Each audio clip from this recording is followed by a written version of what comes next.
So Assalamualaikum. Today I came up with another lecture in electrochemistry और ये lecture जो है वो बहुत ही इंटरेस्टिंग है और बहुत ज़्यादा इम्पोर्टेंट भी है, क्योंकि ये जो है हमारा एक्सपेरिमेंटली जो है बहुत ज़्यादा यूज़ होता है।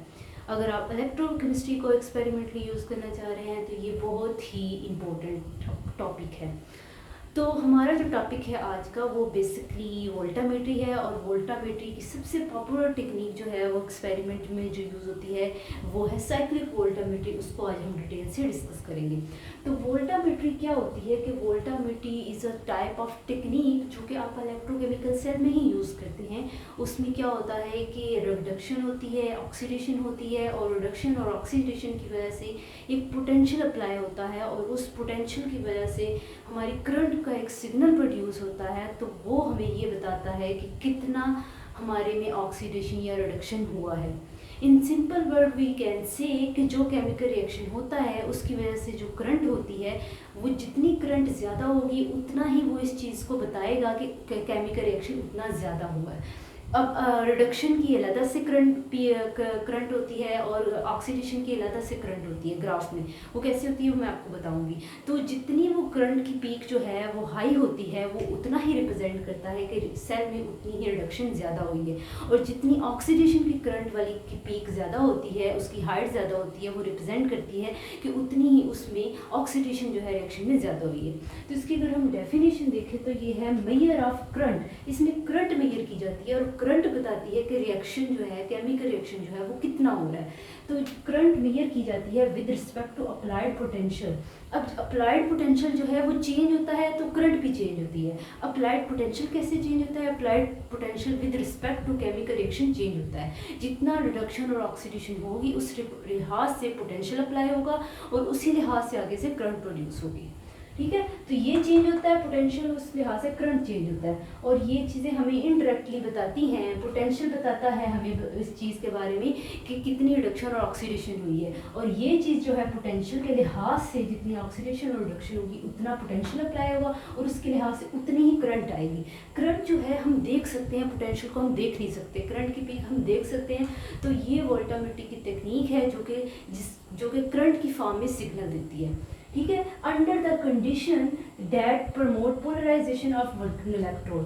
तो जब हम वोल्टामेट्री को स्टडी कर रहे होते हैं तो इसमें कंडीशन इस तरह से अप्लाई होती है कि इसमें जो एक इलेक्ट्रोड होता है, वर्किंग इलेक्ट्रोड, जिसके ऊपर हम रिएक्शन देखना चाह रहे हैं, वो इसमें पोलराइज होता है, ऑक्सीडेशन उसकी हो जाती है। तो इसमें जो सेटअप यूज़ किया जाता है वो इस तरह का होता है।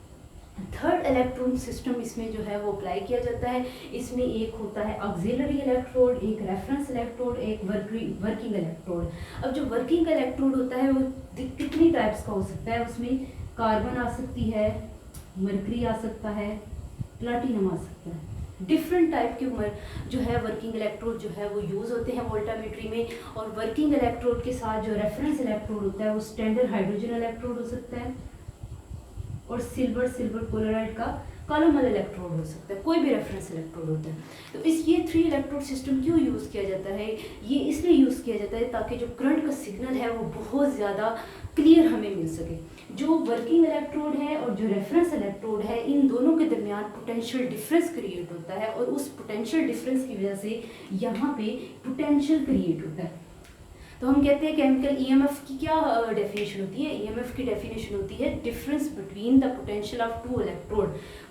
दोनों इलेक्ट्रोड के पोटेंशियल में जो डिफरेंस होता है उससे ईएमएफ प्रोड्यूस होती है, और वो सेल का पोटेंशियल होता है ओवरऑल, और वो पोटेंशियल जो है वो हेल्प करता है, यहाँ से वो पोटेंशियल जो है वो बैटरी में अप्लाई किया जाएगा, और वो पोटेंशियल हेल्प करता है आगे करंट को प्रोड्यूस करने में। अप्लाइड पोटेंशियल जितना ज़्यादा होगा, इन दोनों का डिफरेंस जितना ज़्यादा होगा पोटेंशियल का, उस लिहाज से ये ईएमएफ जो है उतनी ही वेरी होगी, उतनी ज़्यादा होगी। अगर ये जितना इन दोनों का डिफरेंस कम होगा, उस लिहाज से ये जो ईएमएफ है, जो अप्लाइड पोटेंशियल है, वो उतना ही कम होगा, और उसी लिहाज से आगे से यहाँ पे करंट मूव करती है। वर्किंग इलेक्ट्रोड से करंट जो है वो ऑक्सिलरी इलेक्ट्रोड की तरफ मूव करती है। अब अगर यहीं पे हम एम्पीरोमीटर लगा दें, करंट को हम यहीं पे मेजर करना शुरू कर दें, यहीं पे हम वोल्टेज भी लगा दें, यहीं पे हम एम्पीरोमीटर भी लगा रहे हैं, तो एक टाइम पे आप सेल की ईएमएफ और करंट को मेजर नहीं कर सकते। हमारा जो सिस्टम है वो ख़राब हो जाएगा, इसलिए 3 इलेक्ट्रोड सिस्टम जो है यूज़ किया जाता है। तो वर्किंग इलेक्ट्रोड और रेफरेंस इलेक्ट्रोड के दरमियान पोटेंशियल को मेजर किया जाता है या उसको इकट्ठा किया जाता है कि कितना सेल पोटेंशियल होगा इन दोनों पे ऑक्सीडेशन और रिडक्शन के लिहाज से।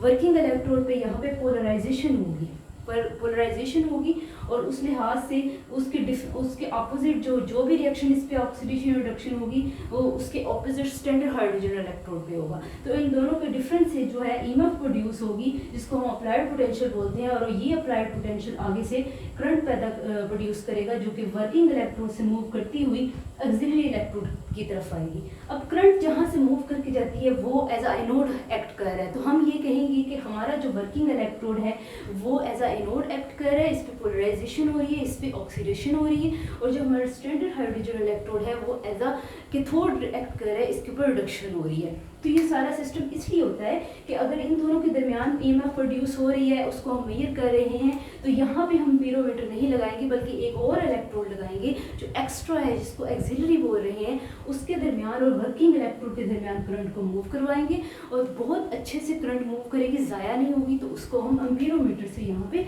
मेजर कर लेंगे और वो करंट ही हमें बताएगी, उस करंट की अमाउंट हमें बताएगी कि कितना यहाँ पे रिएक्शन हुआ है, कितनी यहाँ पे ऑक्सीडेशन हुई है, कितनी यहाँ पे रिडक्शन हुई है, और इन दोनों के डिफरेंस के लिहाज से कितना अप्लाइड पोटेंशियल प्रोड्यूस हुआ है, वो आगे से इनडायरेक्टली करंट को प्रोड्यूस कर रहा है। तो ये होता है voltammetry. Voltammetry at the end अगर हम सम अप करें तो वोल्टामेट्री हमें रिडॉक्स रिएक्शन की कैपेसिटी बताती है। जितनी वोल्टामेट्री में करंट का सिग्नल ज़्यादा होगा उतना ही रिडॉक्स रिएक्शन जो है उसमें ज़्यादा हुआ होगा, उतना केमिकल रिएक्शन वहाँ पे ज़्यादा हुआ होगा। करंट जो है वो रिडॉक्स रिएक्शन की कैपेसिटी को बताती है।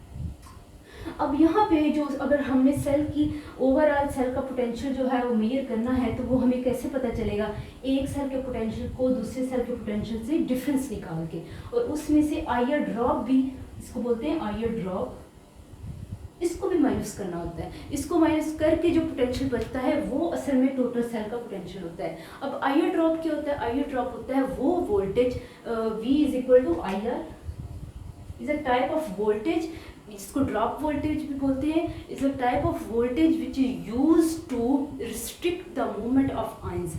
आयंस की मूवमेंट को रोकने के लिए ये वोल्टेज यूज होता है, क्योंकि आयंस अगर बहुत ज़्यादा मूव कर रहे हैं तो रिडक्शन और ऑक्सीडेशन जो है यहाँ पे वो डिस्टर्ब होगी, उसके बाद अप्लाइड पोटेंशियल डिस्टर्ब होगा और उसके बाद करंट जो है वो भी डिस्टर्ब होगी।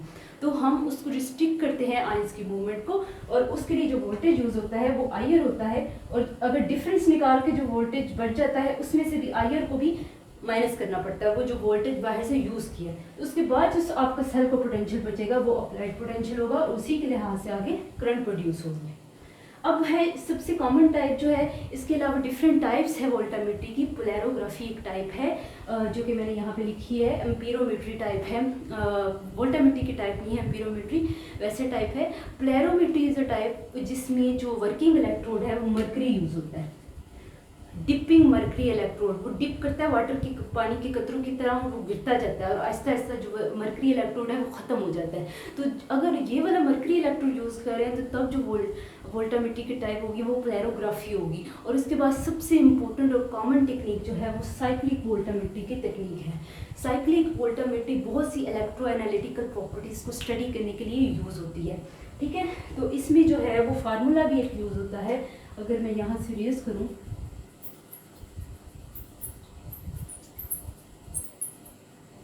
तो ये वाला फार्मूला इसमें यूज होता है।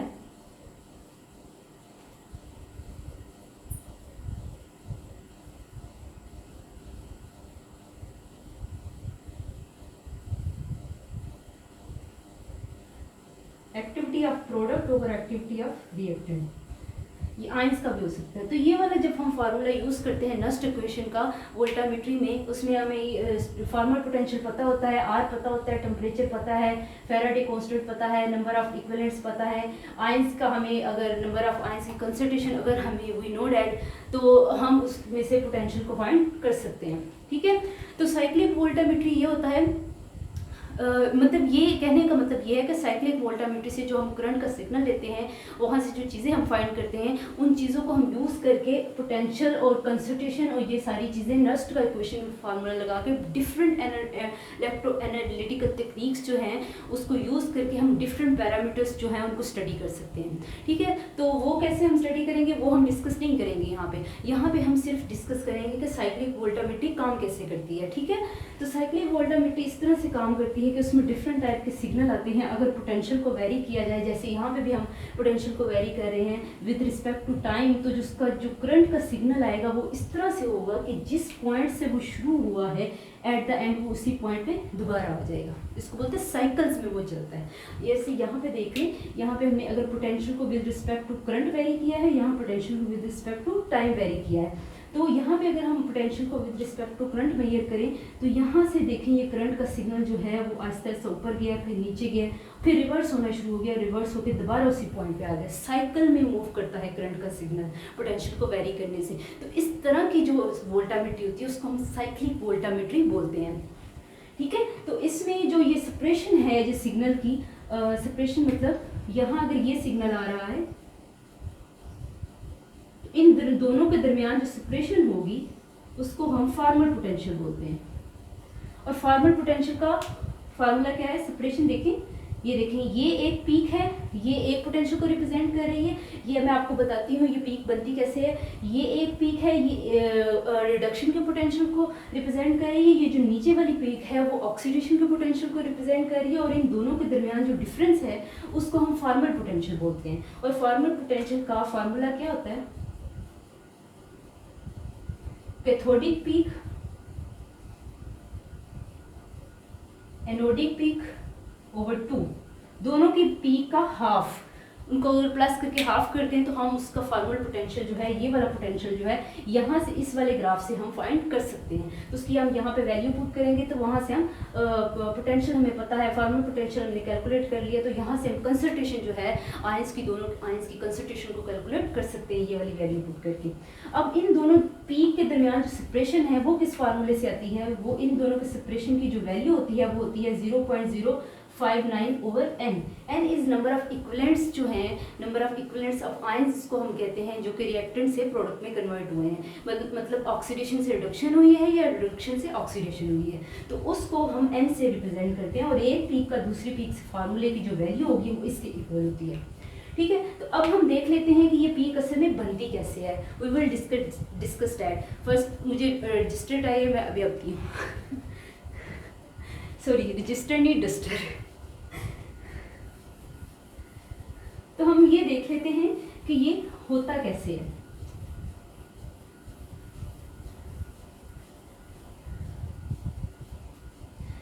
तो हम क्या करेंगे, यहाँ पे इस तरह करके यहाँ पे पोटेंशियल होता है, इस साइड पे पॉजिटिव पोटेंशियल है, इस साइड पे नेगेटिव पोटेंशियल है। ऊपर करंट होती है, पॉजिटिव करंट, नेगेटिव करंट। जो अमेरिकन सिस्टम में जो कैथोडिक करंट होती है वो पॉजिटिव होती है। हम यहाँ पे अमेरिकन सिस्टम को यूज़ कर रहे हैं। और आईओपेक भी सिस्टम होता है, आईओपेक सिस्टम में कैथोडिक करंट नेगेटिव होती है और अमेरिकन सिस्टम में कैथोडिक करंट पॉजिटिव होती है, ऊपर वाली साइड पे होती है। तो हम यहाँ अमेरिकन सिस्टम यूज़ कर रहे हैं जिसमें कैथोडिक करंट पॉजिटिव होगी।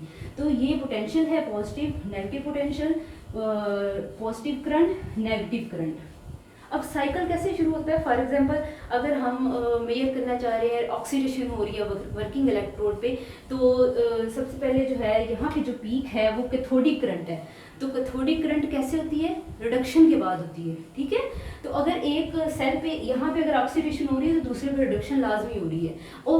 हम ओवरऑल रिडॉक्स रिएक्शन को यहाँ डिस्कस कर रहे हैं। ऑक्सीडेशन जहाँ पे होगी रिडक्शन लाजमी होगी, जहाँ रिडक्शन होगी वहाँ ऑक्सीडेशन लाजमी होगी, उसके लिहाज से ही करंट आती है।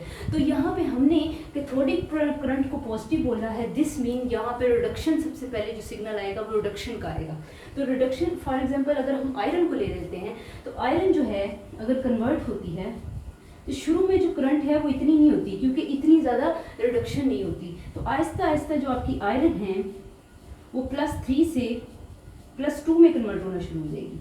मतलब उसमें रिडक्शन हुई है, उसने इलेक्ट्रॉन को एक्सेप्ट किया है और आहिस्ता आहिस्ता ये जो अमाउंट है यहाँ से यहाँ बढ़ती जाएगी और उस लिहाज से पीक भी बढ़ती जाएगी। यहाँ पे अपने मैक्सिमम अमाउंट जो है आयरन की वो रिड्यूस हो चुकी है। अब बहुत कम जो है उसके अंदर आयरन +3 फॉर्म में अवेलेबल है, और अगर वो कम अमाउंट में अवेलेबल है तो वो कम अमाउंट में ही आयरन +2 में भी कन्वर्ट होंगे। तो पीक जो है वो आहिस्ता आहिस्ता रिडक्शन का रेट कम हो गया है, तो पीक भी आहिस्ता आहिस्ता नीचे जाना शुरू हो जाएगी।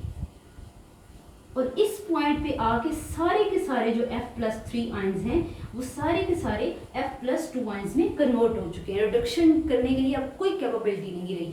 अब वही जो आयन जो है रिडक्शन के बाद यहाँ से यहाँ कन्वर्ट हुएंगे, वो दोबारा जो है ऑक्सीडेशन के बाद इसमें कन्वर्ट होना शुरू हो जाएगी, साइकिल रिवर्स हो जाएगा। तो ये यहाँ से करंट का रिवर्सल शुरू होगा ऐसे करके। सेम यहाँ पे भी शुरू में जो है वो कम होगा, आहिस्ता आहिस्ता ऑक्सीडेशन जो है वो ज़्यादा होना शुरू हो जाएगी।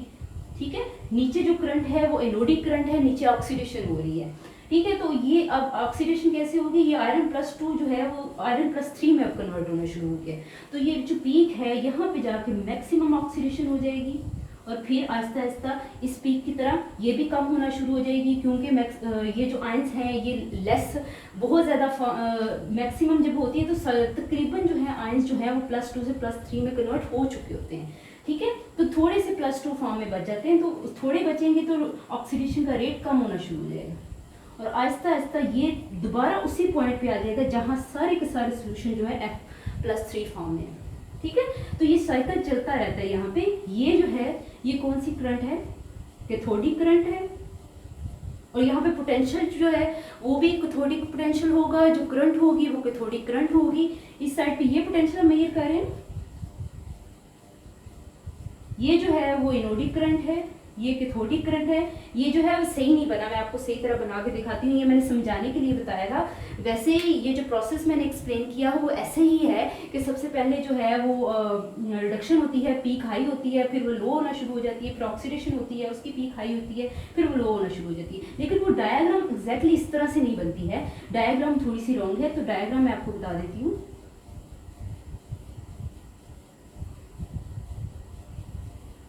बाकी प्रोसेस सेम है, तो डायग्राम किस तरह से बनती है अगर मैं इसको सही तरीके से बनाऊं, सेम है, थोड़ी सी रॉन्ग बनी थी।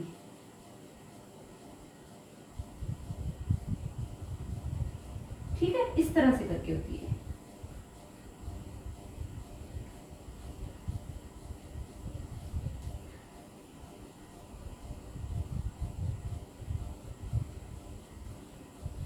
ये जो पीक है ये कैथोडिक करंट की पीक होती है, और यहाँ जो करंट की पीक होती है वो ये कैथोडिक करंट की पीक है, ये एनोडिक करंट की पीक होती है।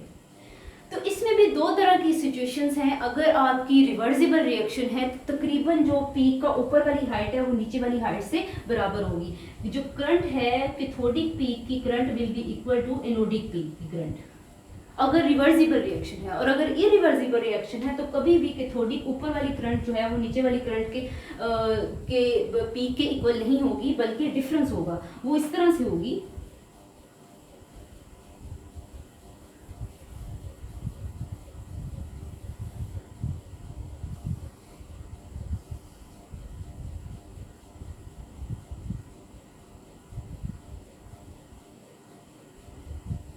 पीक की हाइट भी कम हो जाएगी इरिवर्सिबल रिएक्शन में, और उनमें जो डिफरेंस है मतलब बहुत ज़्यादा सेपरेशन हो जाएगी। सेपरेशन का मतलब जो है कि एक पीक अगर उस कोने में बन रही है तो दूसरी पीक बिल्कुल डिफरेंट दूसरे कोने में बन रही है। तो आपने जो रिवर्सिबल पीक देखी थी उसमें ऐसे नहीं था, तकरीबन ये दोनों पीक्स पास पास थी और उनकी हाइट भी ज़्यादा थी। और इरिवर्सिबल केस में क्या होगा, एक तो इनमें डिस्टेंस जो है वो ज़्यादा होगी, डिस्टेंस से मीन ये सेपरेशन, इसको बोलते हैं पीक सेपरेशन। ये वैल्यू जो है पीक सेपरेशन को रिप्रेजेंट करती है। तो ये वैल्यू रिवर्सिबल में और होगी, क्योंकि उसमें ये जो नंबर ऑफ आयंस जो है जो इक्विवेलेंट्स हैं वो चेंज हो जाएंगे, और इरिवर्सिबल में और तरह से होगी। ठीक है, तो इरिवर्सिबल में हाइट भी कम हो गई है, करंट जो है वो कम अमाउंट में प्रोड्यूस हो रही है, और जो सेपरेशन है दोनों पीक में वो भी बहुत ज़्यादा है। ये वाली वैल्यू जो है बहुत ज़्यादा डिफरेंस है एक का दूसरे के साथ। अब इरिवर्सिबल रिएक्शन कब होता है, इरिवर्सिबल रिएक्शन तब होता है कि जब करंट जो है वो वोल्टेज को अच्छे से रिस्पॉन्ड नहीं कर रही होती। जिस लिहाज से वोल्टेज अप्लाई किया जा रहा होता है उस लिहाज से जो है वो करंट जो है उसको रिस्पॉन्ड करके अपने आप करंट का सिग्नल जो है ये वाला सिग्नल नहीं बना रही होती इरिवर्सिबल रिएक्शन में। क्यों नहीं बना रही होती? क्योंकि इस केस में काइनेटिक जो है रिएक्शन की, रिडॉक्स रिएक्शन की काइनेटिक वो बहुत ज़्यादा स्लो होती है। स्लो होने की वजह से उसी लिहाज से पोटेंशियल अप्लाई होगा और उसी लिहाज से जो आगे से करंट प्रोड्यूस होगी। तो वो आहिस्ता आहिस्ता आहिस्ता आहिस्ता करके वो रिडक्शन होती है और आहिस्ता आहिस्ता करके बहुत ज़्यादा टाइम लगा के ऑक्सीडेशन होती है। तो उस लिहाज से ये जो ऊपर वाली पीक है वो रिडक्शन को शो करती है। वो उसको हम बोलते हैं कैथोडिक करंट। कैथोडिक करंट जहाँ भी होगी रिडक्शन होगी वहाँ पे, और ये जो है ये एनोडिक करंट होती है, ये ऑक्सीडेशन को शो करती है। तो ये रेट जो है इन रिवर्सिबल रिएक्शन में या क्वासी रिवर्सिबल रिएक्शन इसको बोलते हैं, इरिवर्सिबल रिएक्शन या क्वासी रिवर्सिबल रिएक्शन दोनों हम बोल सकते हैं, ठीक है। तो उस केस में जो है वो काइनेटिक बहुत ज़्यादा स्लो होती है। उसी लिहाज से स्लो काइनेटिक के लिहाज का मतलब ये है कि रिडॉक्स रिएक्शन जो है वो बहुत स्लोली होता है, उस लिहाज से पोटेंशियल अप्लाई किया जाता है और उस लिहाज से ही जो करंट इस तरह से बनती है जिसमें बहुत ज़्यादा सेपरेशन है और उसकी हाइट भी कम है। तो ये जो है वो रिवर्सिबल जो है साइक्लिक वोल्टामेट्री के ग्राफ में ये डिफरेंस है। बाकी सारी चीज़ें सेम हैं। यहाँ पे भी पॉजिटिव पोटेंशियल है रिवर्सिबल की तरह, यहाँ पे नेगेटिव पोटेंशियल है। ऊपर जो है करंट पॉजिटिव है लेकिन कैथोडिक है, नीचे करंट नेगेटिव है लेकिन एनोडिक है। Because we are using here also American system. और जो है इन सिंपल वर्ड्स देखें आप इस ग्राफ को अगर ध्यान से देखें तो ये किस चीज़ को, क्या चीज़ हो रही है, एट द एंड रिडक्शन हो रही है, ऑक्सीडेशन हो रही है और उस लिहाज से करंट आ रही है। और करंट की पीक देख के, ये डायग्राम देख के वोल्टामेट्री में हम ये प्रिडिक्ट करते हैं कि ऑक्सीडेशन कितनी हो रही है, रिडक्शन कितनी हो रही है। ये पीक देख के हमने देखा था, इस पीक से हमें पता चला था कि रिएक्शन की काइनेटिक जो है इरिवर्सिबल में स्लो है, जो रिडॉक्स रिएक्शन है वो स्लोली हो रहा है और उसकी वजह से ये करंट जो है उसका सिग्नल इस तरह से बन रहा है और पीक में इतनी ज़्यादा सेपरेशन आ रही है। तो ये सारी चीज़ें जो हैं वो साइक्लिक वोल्टामेट्री में हम देख सकते हैं। साइक्लिक वोल्टामेट्री में हम जो ये वाला फार्मल पोटेंशियल है वो कैलकुलेट कर सकते हैं। वो कैसे कैलकुलेट करेंगे? ये जो पोटेंशियल है और इस पोटेंशियल के दरमियान जो डिस्टेंस है उसको हम फार्मल पोटेंशियल बोलते हैं, ठीक है। और उसका फार्मूला ये होता है कि दोनों को एवरेज निकालते हैं प्लस करके डिवाइडेड बाय 2। तो ये इन दोनों के दरमियान जो फार्मल पोटेंशियल है वो हम इस फार्मूले में पुट कर सकते हैं। पोटेंशियल अगर हमें ऑलरेडी पता है, कहाँ से, यहाँ से अप्लाइड पोटेंशियल हमें पता है, फार्मल पोटेंशियल हमें इस ग्राफ से पता चल गया। आर की value we know that, temperature we know that, Faraday constant we know that. Equivalent जो है, इक्विवेलेंट में होते हैं कितने नंबर ऑफ आयरन, अगर हम आयरन की एग्जांपल ले रहे हैं तो कितने नंबर ऑफ आयरन जो है वो पॉजिटिव से मतलब उसकी रिडक्शन, उसकी ऑक्सीडेशन हुई है, ठीक है, या रिडक्शन हुई है। तो नंबर ऑफ इक्विवेलेंट्स होता है कितने रिएक्टेंट जो है प्रोडक्ट में कन्वर्ट हुए हैं। तो कोई भी रिएक्शन आप ले सकते हैं, जाहिर बात है जितनी ऑक्सीडेशन होती है उतनी ही रिडक्शन होती है, ठीक है। तो फैराडे कांस्टेंट और ये चीज़ें अगर हम सारी वैल्यूज अप्लाई करें तो हम कंसंट्रेशन ऑफ आयंस जो है प्रोडक्ट और रिएक्टेंट की कैलकुलेट कर सकते हैं अगर इनमें से एक गिवन है, ठीक है। तो इसमें और भी फार्मूलाज अप्लाई होते हैं, लेकिन आज के लिए इतना ही। I hope you understand all the concept. If you have any question ask in the comment box and don't forget to subscribe, like and share. अल्लाह हाफिज़।